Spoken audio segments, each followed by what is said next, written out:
Iniciamos ahora el espacio de noticias a las 7 a.m. con la entrevista de la jornada. Vamos a hacer una lectura de lo que ha sucedido esta semana en el Congreso de la República, en medio del debate de la Ley de Desarrollo Rural Integral que finalmente no pasó en el Parlamento.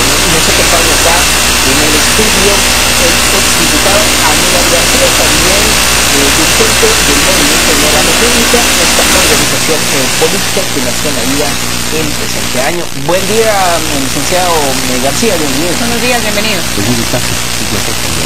Vimos durante toda esta semana episodios en el Congreso de la República, bastante ajetreada la jornada, el día martes incluso de Jorge Gris y Daniel Pascual, gente de Camagro en el Parlamento, y al final esto concluye con que pues, se agotó el tiempo, no llegaron los diputados. ¿Qué lectura le podemos dar a cómo accionaron los diputados? Entraban, salían, cuando a punto estaba el tablero de llegar a los 105, de repente por arte de magia esto bajaba a 80. O sea, ¿qué lectura le damos a esto? Bueno, primero, gracias por la entrevista. Yo creo que la primera gran conclusión es algo que se confirma con esto que pasó con la ley y que debemos contrastarlo con lo que sí pasó con las leyes que fueron aprobadas. Otras leyes, por ejemplo, la de telecomunicaciones, por poner un ejemplo, en donde se logran los votos necesarios. Pero yo creo que la gran conclusión es de que cuando se quiere pasar una ley, se logran los votos y hay voluntad política, se hace realidad. Pero cuando no se quiere y cuando hay sectores poderosos que no quieren una ley, tienen capacidad de veto. Yo siempre he dicho que el problema en Guatemala es el problema de la relación de poderes, y en este caso de que hay poderes fácticos en el país que son capaces de detener la aprobación de una ley, porque evidentemente lo que usted decía, Mario, en relación a diputados que entran, que salen, ahí hubo una intención manifiesta de bloquear la agenda y de bloquear el quórum. Es decir, recuérdense que es una técnica legislativa, pues, que válida o no válida. El tema es de que cualquiera puede desintegrar la junta directiva, o pueden desintegrar el quórum, o pueden retirar diputados, o lo que sea, y entonces la sesión no se realiza. Yo creo que el primer factor que hay que analizar es ese. Aquí el CACIF, hay que decirlo con nombre y apellido, la Cámara del Agro, son sectores que tienen el suficiente poder, la suficiente fuerza, la suficiente presencia como para ordenarle al legislativo, sea judicialmente, sea políticamente, lo que sea, qué hacer y qué no hacer. En este caso yo estaba clarísimo, no querían la ley de desarrollo rural, no la quieren. Esa es la primera lectura. ¿Qué opinión tiene el licenciado García en cuanto a que muchos sectores han señalado que esta ley de desarrollo rural integral, sin entrar en el contenido de la misma, si es inconstitucional o no, si estamos a favor o no, no fue suficientemente discutida como para poder llegar a ser aprobada? ¿Será esto del todo cierto? ¿Había que agotar la instancia del diálogo, como siempre se ha querido apelar en otros conceptos o algunas propuestas, para que finalmente fuera aprobada esta ley?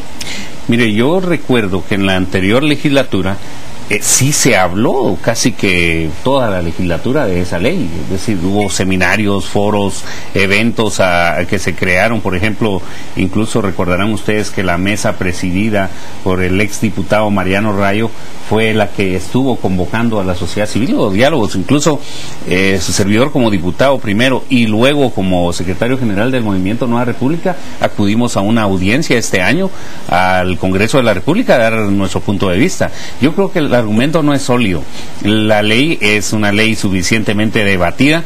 Lo que sí es cierto es de que existió una manifiesta incapacidad de poder generar consensos. Es decir, habían temas que evidentemente el sector privado no le parecían, y el sector campesino de una u otra forma también habían temas que consideraba irrenunciables.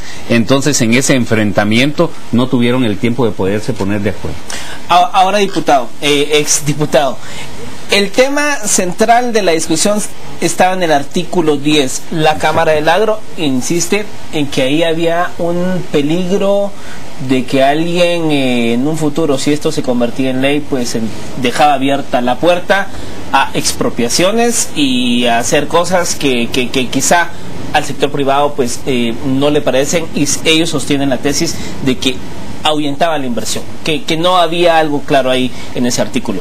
El presidente de la República llamaba incluso de radicales y extremistas estas posturas. O sea, porque pareciera que una vez más el tema de la tierra lo vemos no desde un punto tan técnico o viable, sino que revivimos viejas pasiones del pasado.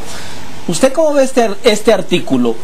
¿Este artículo realmente estaba claro, estaba lo suficientemente entendible, o si realmente había ahí algo que se podía prestar a no interpretarlo muy bien?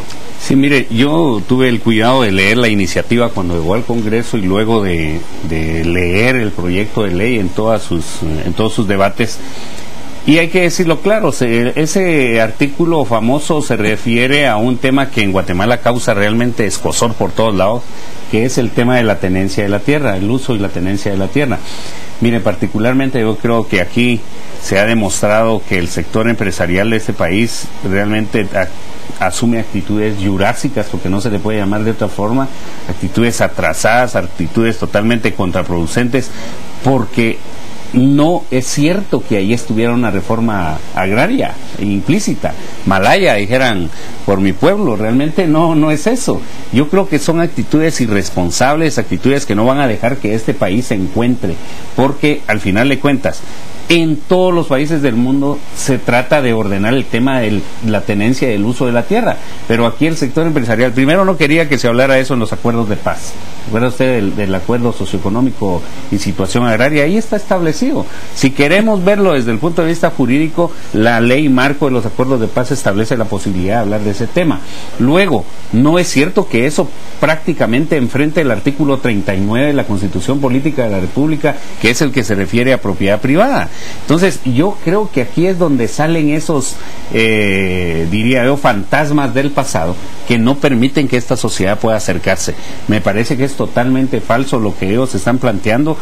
En esta oportunidad yo tengo que reconocer la actitud correcta del presidente de la República de decir, están viendo fantasmas. Creo que él tiene la razón. Creo que también esto ha demostrado la doble cara, la doble moral y la actitud sinvergüenza de Manuel Valdizón, que por un lado dice que sí, por el otro dice que no, y después dice todo lo contrario. Entonces, ahora, realmente esto es lo irresponsable. Ahora, licenciado García, hablando siempre del tema de fantasmas, lo que hubiera sido fantasma si hubiera llegado a ser aprobada esta ley de desarrollo rural integral, habría sido también el mismo dinero, es decir, el presupuesto con el que tendría que ser financiado o sostenido el nuevo ministerio que llegaba a mandar esta ley para su creación. Con esta creación o aprobación de la Ley de Desarrollo Rural Integral, ¿no se favorece primero a la burocracia, al crecimiento estatal y al excesivo gasto que todos los guatemaltecos, usted, yo, Mario y los demás que forman parte de la audiencia de Canal Antigua, tendríamos que incurrir, sobre todo esto en el contexto de la recién aprobación de un presupuesto que en un 15% está desfinanciado? ¿Con qué se iba a llegar a sostener ese ministerio? Mire, esa siempre va a ser una preocupación, el tema presupuestario, cada vez que se va a crear un ente, cada vez que se va a crear un ministerio, cada vez que aparece una nueva institución, es una preocupación de todos y es normal. Sin embargo, yo creo que si a mí me hubieran preguntado desde un principio, ¿estás de acuerdo o no con esto?, yo hubiera preferido una ley puntual y no esa ley marco que se pretendía. Yo siempre lo dije, yo hice una crítica constructiva a la ley marco porque me parece que era mejor medidas puntuales y fortalecer la institucionalidad que ya existía. No obstante, el argumento que presentan las organizaciones campesinas y los impulsores de la ley es de que a pesar de que existe institucionalidad para dedicarse a las tareas del desarrollo rural, no se ha hecho. Pero tampoco se manda a cerrar fondos que están creados para siempre el tema de la tierra o algunas otras secretarías que forman parte de las dependencias del Ministerio de Agricultura y Ganadería. Todas estas otras dependencias estatales que están encargadas del tema seguirán estando vigentes. Por eso hablamos de el excesivo gasto en el que tendríamos que incurrir los guatemaltecos para llegar a sostener una institución como esta.